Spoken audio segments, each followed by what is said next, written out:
Welcome to our advanced GIMP tutorial where we'll actually show you a way how to do digital black and white conversion. It's quite an easy effect to do. And we'll start by opening up an image that you might have seen before on a previous tutorial. We'll open that up and we'll show you how we'll be able to do the conversion here. Now you can do a saturate effect in GIMP as well, but what I like to do is create a new layer. So we'll go over here and we'll go ahead and make a new layer. We'll make that transparent, that's fine. And from there, we'll also create a layer mask. So go ahead and add a layer mask to this layer. Make sure that it's set to white so it's full opacity. And you want to change this layer's mode to saturation. And by changing this layer's mode to saturation, you'll be able to change the opacity on the saturation on the layer. To get the saturation on the layer, you'll go over to the bucket tool and you will put in black on the actual layer itself.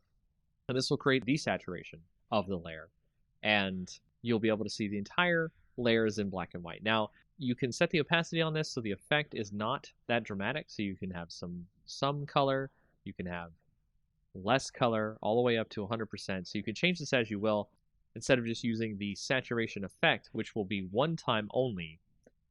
You can use this to great effect to choose the granular control over the black and white conversion effect. Now what you can also do is with this and having the mask, you can go to the original layer itself, use the scissors tool, and you can pick out parts of the image you want to have in color itself.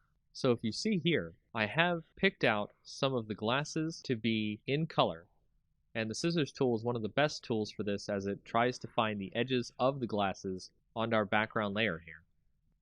And of course, you could drag each point to make sure it tries to find all of the different parts of the glasses, and then we'll go ahead and click inside to select it. And if we do that and then go back to our layer mask for our saturation layer, we can go in there and we can select the brush tool, make sure it's set to black because we're going to be painting on the layer mask so we can make the color shine through, and you can just start painting in those glasses there and make those glasses show up in actual color compared to the rest of the image. And that's just a very quick way of how to do digital black and white conversion in GIMP.